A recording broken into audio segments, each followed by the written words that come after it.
Good morning, it's Lance here for Best Day Ever Mountain Biking, and today we're going to do a science experiment. I've always been keen to know whether having an e-bike, is it faster downhill? We all know it's faster uphill, but is it faster than your normal enduro bike downhill? So today, going to take the Zerode and going to take the Levo out to 440. I'm going to ride some park with both bikes and see which is quicker. I'll explain the rules and how it works once we get there, so I'll see you there. Okay, so we made it to 440. I'll just explain the rules. We're going to do start on the Zerode Taniwha. It's a 160mm travel 12-speed pinion gearbox enduro bike, and then we'll go up again on the Turbo Levo Specialized 150mm travel 700 watt-hour battery, and we'll do exactly the same track, and we'll use the GoPro for timing. We should be pretty accurate on this, as we can do it frame by frame. We can even break up the track to see which bike was faster on which section of the track. For those of you stats nerds, the sort of people who turn on Strava to go to the mailbox, if you don't know me, I'm a professional mountain bike racer, or ex-professional mountain bike racer, 70 kgs, and in my mid-30s now. So let's go. What, you're not buying that? Okay, so I'm not actually an ex-pro mountain bike racer, that's true, and yeah, I am actually 80 kgs, and I'm actually in my mid-40s. But anyway, let's go. You're still not buying that either, are you? Okay, so I'm actually over 50 now, and I'm actually 90 kgs, but it is Christmas, so give me a break. I'm actually not very fit at all. I mean, I've got an e-bike. What were you expecting? Come on, just enjoy the video. Let's go. All right, we're underway.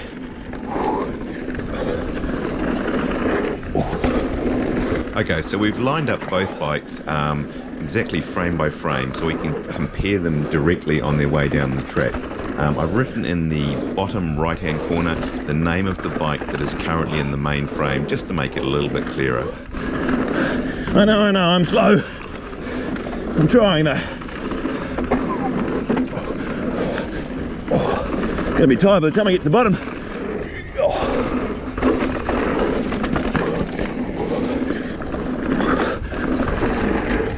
Now, I genuinely am quite interested to know what the outcome of this will be. I'm pretty confident the Levo is going to win, getting all the way down to the bottom.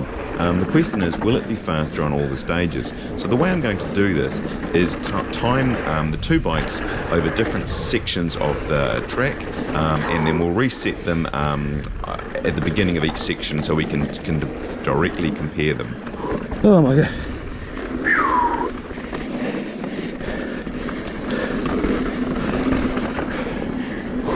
Pink Stoat is quite a flowy track. It's not got a lot of opportunities to pedal. This is probably some of the pedalier section in it, but most of it's all about maintaining your flow. Now we're coming here shortly, we're going to go into Pear shape, and this will be our first section, so we're going to stop at Pear shape and see what the difference is. Alright, and the Levo is there, and the Zerode is 1.5 seconds behind. Didn't see that coming. So okay, the first one goes to the Levo.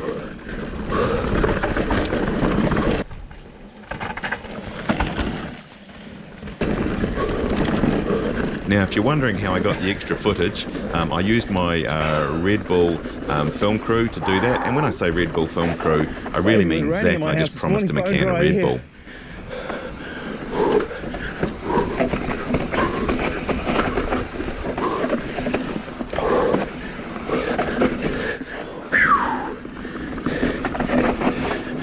Okay, I know I'm slow, but I'll be slow on both bikes. It'll be a fair comparison. Now this is a lot steeper and techier, and so you would like to think that the Zerode is going to have the wood over the heavier, bigger Levo, so we'll have to wait and see. But this section ends when the front wheel hits the wooden bridge at the bottom.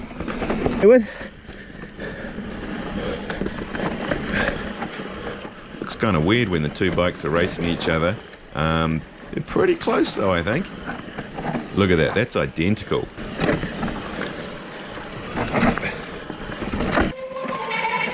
Good old squealing SRAM brakes, eh?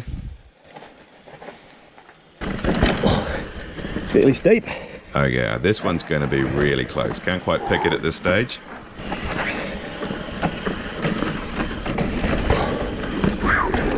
Holy moly, the Levo took it by 0.4 of a second. So even under the techie stuff, the Levo still managed to beat the Zerode. It's definitely going to win this next section because this is basically uphill. So I think the Levo is going to absolutely annihilate the Zerode on this section. Oh, that feels living awesome.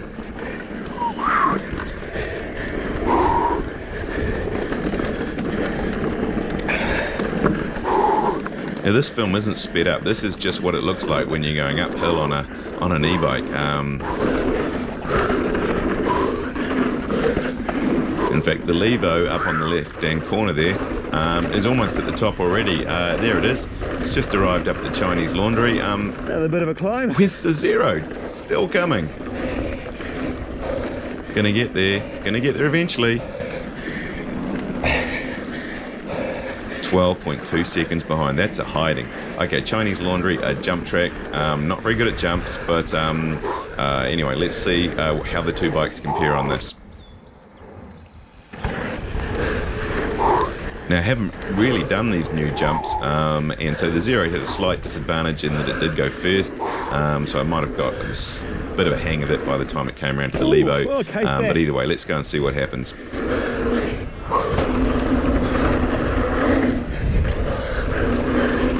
As usual, I think I've managed to case nearly every one of these tables so far, especially this one. Oh, fuck.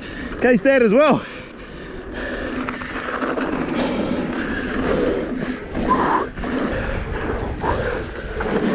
Alright, nearly near the end here. When the front wheel hits the gravel, basically, the pipe, that's the end. And done. 1.3 seconds to the Levo, 14.4 seconds overall for the total stage. Okay, we had to load the Levo on the trailer. It's not that heavy. We were just mucking around. I can get it on there myself. Well, just. Alrighty, run number 2. This one's a G-banger. I think we're going to try and cut into low fat or high fat or... Right, we're off. Okay, so this is actually not G-banger, it's actually gum diggers, and we're going to cut into high fat. Sort of flowy, techy, you know, should favour the Zerode a little bit here. So let's see how the two bikes compare. Ooh, whoa, went a bit sideways.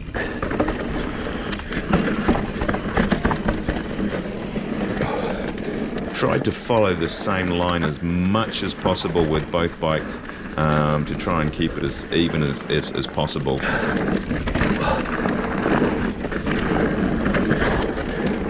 So the end of this section will be when we cut into the start of high fat.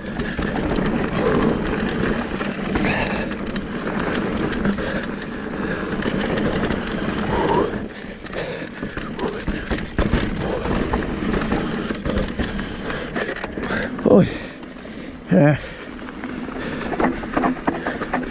I did take the stages. I wanted to ride that from top to bottom without stopping, rather than timing each section separately, because I wanted to do it like you would in a race and see what is the exhaustion factor of being on the Zerode.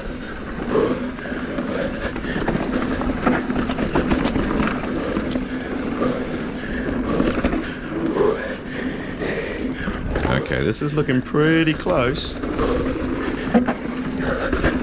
Right, into high fat. Really close. Actually, the Zerode takes it by 0.2 of a second. So the right? Zerode wins one back. A very tight win, that one.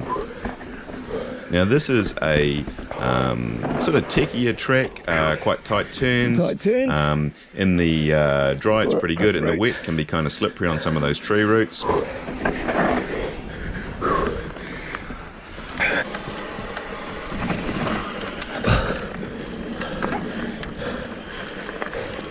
Looking pretty close, almost exactly the same point at this stage of the track. I'm surprised actually just how close the two bikes are, especially in the, you know, when you put them on the techie tracks, they're very close. This is a fairly short section. We will stop it here when we get to the Batteries. Actually, the Levo took that one by 0.8 of a second.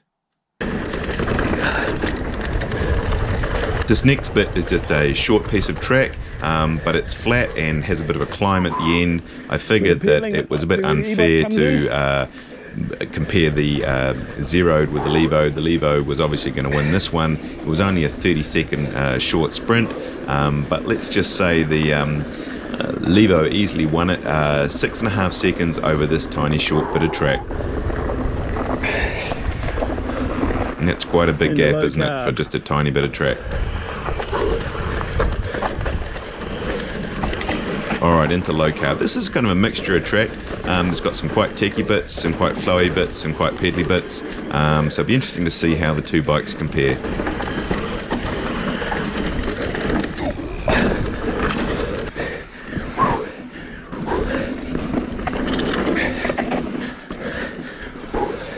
You can see the tracks are sort of bone dry today. Can be quite wet and slippery through here and when it's been raining, but certainly the conditions out at 440 at the moment were pretty mint.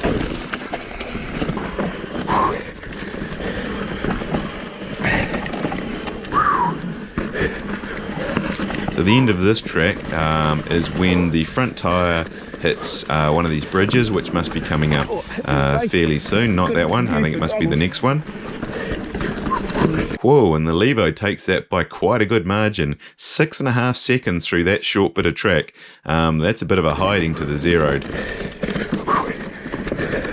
Okay, my legs are sore. This next piece is going to be an easy win to the Levo. It's kind of pedally, it's kind of uphill, it's not particularly flowy. So pretty confident the Levo is going to win that, and it actually does. And I think it gets it by 9 seconds and a total of 22.6 seconds for the total stage. So quite interesting results, really. It does show you that the e-bike is just as fast, if not faster, down the steep techie stuff, and obviously completely annihilates the Zerode when it comes to the uphill and pedally sections. Well, what did you make of that? I guess you could always pull any experiment apart. You could say one bike had 27 wheels, 27 and a half wheels, one had 29 wheels, different tyres, different tyre pressure, the rider was fat and slow and unfit. All of those things could have affected the results.